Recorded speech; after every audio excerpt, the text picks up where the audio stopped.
Brad, you talk quite a bit about the experience of seeing a film in a theater and not at home or on your phone.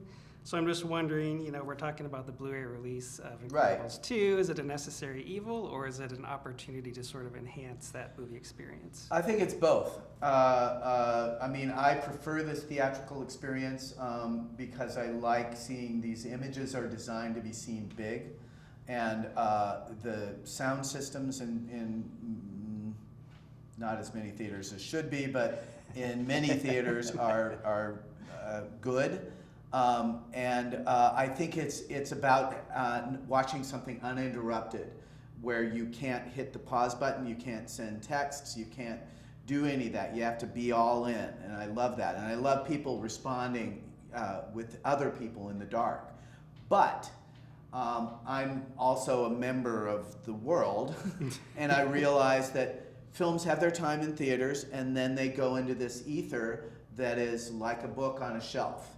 And if you're going to have a book on the shelf, have a really good copy of it. Don't have some dog-eared piece of beat up airline version or something. Have something that looks and sounds great. And if you have a good system, this movie will look great on it. And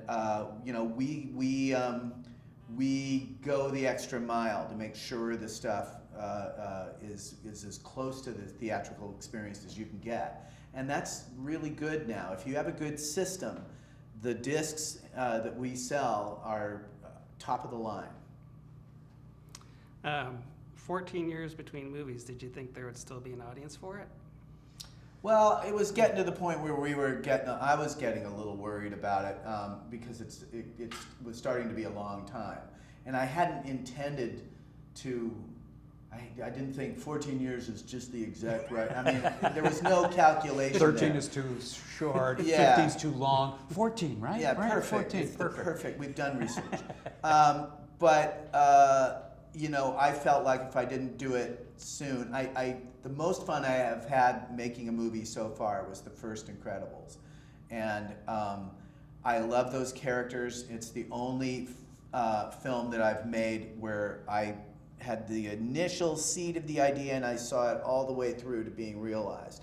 Everything else I've done had some other life. Ratatouille was Jan Pinkova's idea. Iron Giant was a book. Mission Impossible is Mission Impossible, and Tomorrowland started with Damon Lindelof and Jeff Jensen.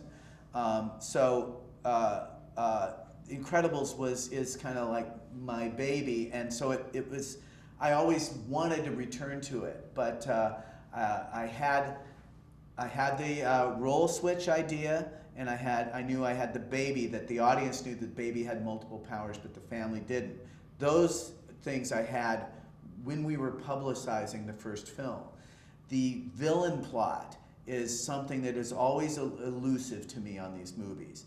And it shifted on this film like it shifted on the original film.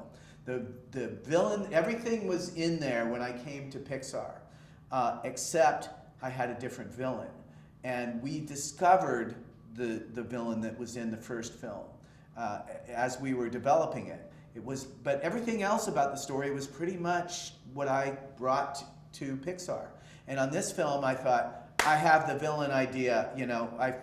That's what was delaying this, is I think I have that idea.